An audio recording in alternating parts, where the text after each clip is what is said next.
We all live in a world where social intelligence and first impressions matter. So today, I'm going to cover the second third of one of my favorite books, How to Talk to Anyone by Leil Lowndes. The first tip is that if you want to banter like the big shots, like you're a VIP, you have to use their words. According to Leil, big cats don't hide behind euphemism. She says using a substitute word like adult entertainment instead of pornography is like saying, "Whoops, you are better than I am. I'm in polite company now, so I'll use the nicey nice words." So remember, try to call a spade a spade. Tip number 33 is to never make an innocent joke at someone else's expenses. So avoid making jokes like, "Enjoying that cheesecake, huh?" It might get you a cheap laugh, but you might end up regretting it, as oftentimes big cats will have the last laugh. I can lose a few pounds, but you're stuck with that face forever. Back in ancient Egypt, if the messenger brought good news to the pharaoh, he was treated like a prince, but if he delivered misfortune, his head was chopped off. So when delivering bad news, like if someone just ran across the street but missed the bus, don't just say, "Oh, that bus just left 5 minutes ago." Instead, smile, sigh, and sob a little and be sympathetic. Also, sometimes big winners know when not to give news to anyone, even when being pressured. The next tip is when someone persists in questioning you on an unwelcome subject, simply repeat your original response and use precisely the same words in the same tone of voice. Hearing it again usually quiets them down. "So I heard you and your business partner got a divorce." "We're separated, but the company is unaffected." "Are you still together?" "We're separated, but the company is unaffected." "Are you still working in the company?" "We're separated, but the company is unaffected." Next, remember that people who are VIPs in their own right don't slobber over celebrities. So when you are chatting with them, try not to compliment their work. Simply say how much pleasure or insight it's given you. But if you do single out any one of the star's accomplishments, make sure it's a recent one. Like telling Leonardo DiCaprio that you enjoy Titanic would not likely endear you to him. Tip number 37 is to never let the phrase "thank you" stand alone. People use the word "thank you" so often that people don't even hear it anymore. So always follow it with the word "for," like "thank you for asking," or "thank you for being so understanding." The next tip is to scramble your life once a month so you can become more comfortable discussing a variety of interests, because different groups have different lingo. Like scuba divers might ask each other, "Do you prefer wrecks or reefs? Ever done night diving?" And so on. So do something you've never dreamed doing, like participate in a sport or hear a lecture on something totally out of your experience.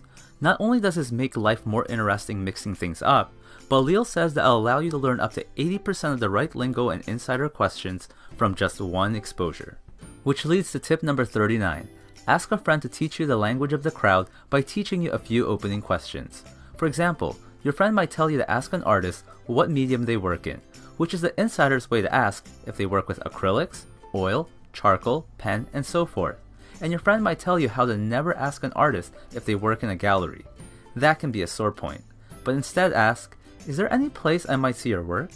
Next, before trying to engage with other professions, find out what the hot issues are in their field. You can even ask your friend or informant for special insider greetings. Like some actors cringe when they hear "good luck" before a show, but they smile when they hear "break a leg." But that's the last thing a marathon runner wants to hear. The only thing they want to break is their personal record. So tell them, have a personal best. Tip number 41 is to secretly learn about their lives by reading magazines, journals, and blogs, and researching their professions or hobbies. The next tip is for when you're in other countries. Before stepping on foreign soil, get a book on the do's and taboos around the world before you ever shake hands, give a gift, make gestures, or even compliment anyone's professions. Like in Japan, opening a gift in front of the giver is a no-no, because saving face is important there, and it would be embarrassing to discover that the gift they gave was not as nice as the one they received. Also, when traveling, there's often an insider's price, so before every big purchase, find several vendors, make friends with them, and learn their lingo. Then once you're armed with a few words, like knowing jewelers say stones and not diamonds, or how the top part is called a table, then you're finally ready to head to the store you're going to buy from. Next, pay attention to people's movements and pretend the person you're talking to is your dance instructor. Is their movement small, big, fast, slow, jerky, fluid, old, young, classy, trashy? Then simply imitate their movement, which will subconsciously make them feel comfortable, assuming you don't get caught. But if you want to learn much more on body language, then I have an entire video just dedicated to this subject. Next, just like copying their body language, listening to the nouns, verbs, prepositions, and adjectives of your conversation partner and then echoing some of it back can help build subliminal rapport. It can make them feel that you share their values, their attitudes, their interests, and their experiences. I also personally sometimes do this with words and emojis when I text, chat, or email people. Next, to give your points more power and punch, use analogies from your listener's world. Like if your customer is a gardener, then talk about the sowing seeds for success. And if the person is a pilot, then talk about the concept of really taking off. This technique tells your listeners that you like them and that you share their interests. Tip number 47 is about not using simple, short, supportive statements like, uh-huh. Instead, use complete sentences like, I can appreciate you decided to do that. Or, that's really exciting. Or, it's charming you felt that way. Now, it requires a little of listening to choose the right empathizers, but it can really help them feel that you really understand. Next, we'll fine-tune the previous technique by matching your empathizer depending on the anatomy the person is talking through, whether that would be their eyes, ears, or heart. Here's an example. If your business colleague describes a financial plan says, with this plan, we can see our way clear in 6 months. You can respond with, I see what you mean. Now, if the colleague had said, this plan has a good ring to it, then say, it does sound great, or I hear you. And if your colleague said, I have a gut feeling this plan will work, you could say, I can understand how you feel, or you have a good grasp of the problem. Tip number 49 is to create a sensation of intimacy with someone, even if you've just met moments before, by using the words we, us, and our. We should have coffee sometime. This scrambles the signal in their psyche and subliminally hints that you are already friends or close. Next, when you meet someone for the second time who you want to make less of a stranger, search for some special moment you shared during the first encounter. Try to come up with an inside joke that no one else would understand. Let's slide that one down the flagpole. The next tip is to compliment people not by telling them directly, but by telling a friend who is close to that person you wish to compliment. Because a compliment one hears is never as exciting as the one he or she overhears. And it also escapes you from possible suspicion that you're just sucking up and trying to win brownie points. Next is simply when you're the middle person from the previous tip. So if your boss tells you that your coworker is doing great, then become the bearer of good news, just like a carrier pigeon.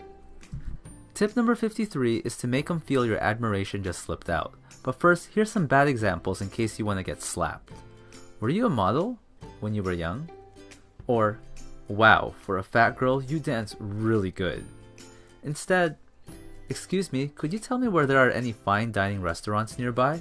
This implies the passerby is a person of good taste. Next, become an undercover complimenter. Stealthily sneak praise into the parenthetical part of your sentences.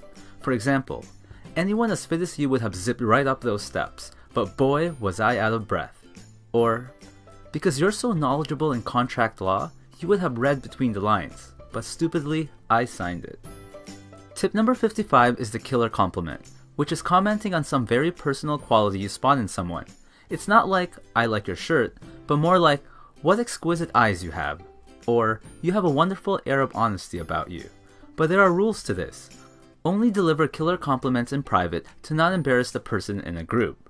It also has to be believable and only deliver one very occasionally.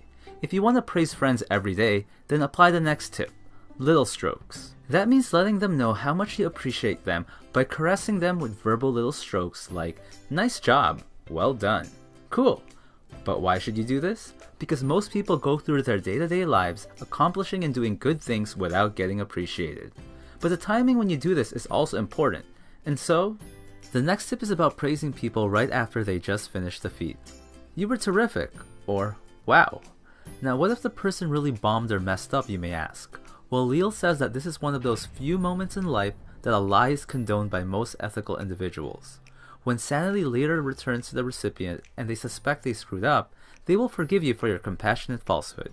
Tip number 58 is to return the compliment right back to the giver, just like a boomerang. So instead of just saying thank you or it was nothing, which can insult a well-meaning person's power of perception, follow these examples. How was your vacation in Hawaii? Oh, you remember I went to Hawaii? It was great. Are you over that cold? I appreciate your concern. I feel much better now. Next is a game that can make important people in your life feel really appreciated and loved. First ask them what they would like engraved on their tombstone, then remember it and then don't mention it for a while. But when the moment is right, say, "I appreciate you" or "I love you," then fill in the blanks with the very words that they gave you weeks earlier. Jane, I appreciate you because you spread joy wherever you go. Harry, I love you because you live life your way. Tip 60 is to think of yourself as a personal radio drama every time you pick up the phone. If you want to come across as engaging, then turn your smiles into sounds, your nods into noises, and all your gestures into something your listeners can hear. Also, if you're like most people who lose their energy while on the phone, then increase it by like 30%. Next, people perk up when they hear their own name, so use it more often on the phone than you would in person to keep their attention. Your caller's name recreates the eye contact and the caress that you might give in person. Lastly, tip number 62 is, don't answer the phone with an "I'm just so happy all the time" attitude. Answer warmly, crisply, and professionally. Then after you hear who is calling, let a huge smile of happiness engulf your entire face and flow over your voice. This makes your caller feel as though your giant warm fuzzy smile is reserved for him or her. With that said, I think this tip was created before caller ID, but try it anyway.